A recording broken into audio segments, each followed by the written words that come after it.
इतिहास गवाह है कि जो खालसा सेना मैदान जंग में अफगानों से लेकर मुगलों तक को घुटने टेकने पर मजबूर कर देती थी, आखिर वो अंग्रेजों से कैसे हार गई। सच तो ये है कि अंग्रेजों में इतनी हिम्मत नहीं थी कि वो सामने से आकर सिखों को हरा सकें। पंजाब को किसी बाहरी दुश्मन ने नहीं, बल्कि लाहौर दरबार के अंदर बैठे दो ऐसे आस्तीन के सांपों ने तबाह किया, जिनका नाम आज भी इतिहास में गद्दारी की मिसाल माना जाता है।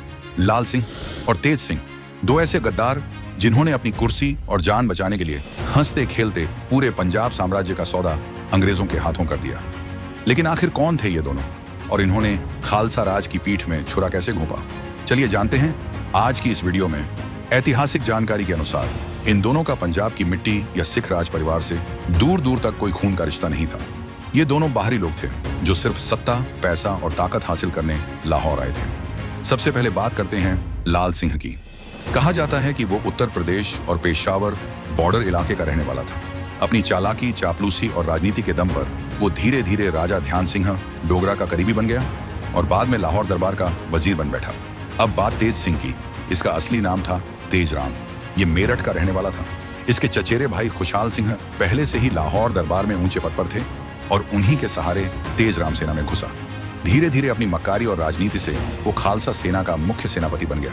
जरा सोचिए दोस्तों, जिस सेना की कमान कभी हरि सिंह नलवा और सरदार श्याम सिंह अटारीवाला जैसे वीरों के हाथों में थी, अब उसी सेना की बागडोर दो लालची और डरपोक लोगों के हाथ में आ चुकी थी। अब सवाल उठता है, आखिर इन्होंने गद्दारी क्यों की? महाराजा रणजीत सिंह की मौत के बाद खालसा सेना बहुत शक्तिशाली हो चुकी थी। सेना ने कई भ्रष्ट मंत्रियों और गद्दारों को सरेआम मौत के घाट उतार दिया था। लाल सिंह और तेज सिंह जानते थे कि अगर उनकी काली करतूतों का सच सामने आ गया तो उनका अंत तय है। अपनी जागीरें, पैसा और जान बचाने के लिए इन दोनों ने एक खौफनाक योजना बनाई। इन्होंने सोचा, क्यों ना खालसा सेना को ही खत्म कर दिया जाए, और इसके लिए इन्होंने हाथ मिला लिया अंग्रेजों से। ऐतिहासिक दस्तावेज बताते हैं कि लाल सिंह और तेज सिंह ने ईस्ट इंडिया कंपनी को गुप्त संदेश भेजे कि वो अपनी ही सेना को अंग्रेजों के सामने कमजोर करेंगे ताकि अंग्रेज आसानी से उन्हें कुचल सकें। अपनी ही धरती की सेना का ऐसा सौदा इतिहास में शायद ही कहीं देखने को मिलता है। दिसंबर 1845 पहला एंग्लो सिख युद्ध शुरू हुआ। सिख सैनिक देश और धर्म के लिए जान हथेली पर रखकर लड़ रहे थे, लेकिन पीछे बैठे उनके अपने सेनापति दुश्मन से मिले हुए थे। पहला बड़ा धोखा हुआ फिरोज शाह की लड़ाई में। सिख सैनिकों ने अंग्रेजों को ऐसी करारी हार दी कि British governor general Lord Hardinge तक घबरा गया था।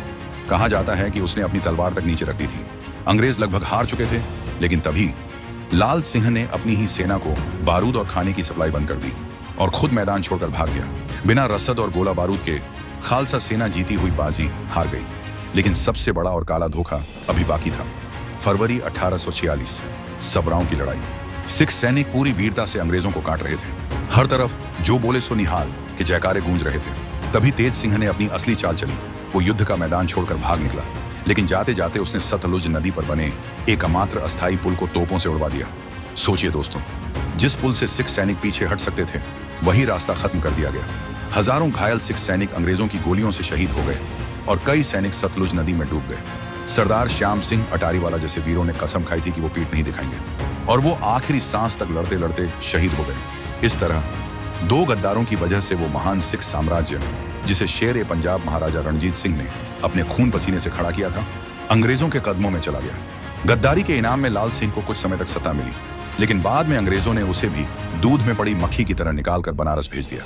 वहीं तेज सिंह को अंग्रेजों ने राजा सियालकोट की उपाधि दी और खूब धन दौलत से नवाजा। दोस्तों, लाल सिंह और तेज सिंह के नाम आज भी इतिहास में गद्दारी की मिसाल माने जाते हैं। ये कहानी हमें सिखाती है कि जब तक घर के भेदी जिंदा रहते हैं, तब तक कोई भी साम्राज्य सुरक्षित नहीं रह सकता। अगर आपको इतिहास के ऐसे ही अनसुने और कड़वे सच जानना पसंद है, तो वीडियो को लाइक जरूर करें, कमेंट में अपनी राय लिखें और चैनल को सब्सक्राइब करना बिल्कुल मत भूलिए। वाहे गुरु जी का खालसा, वाहे गुरु जी की फतेह।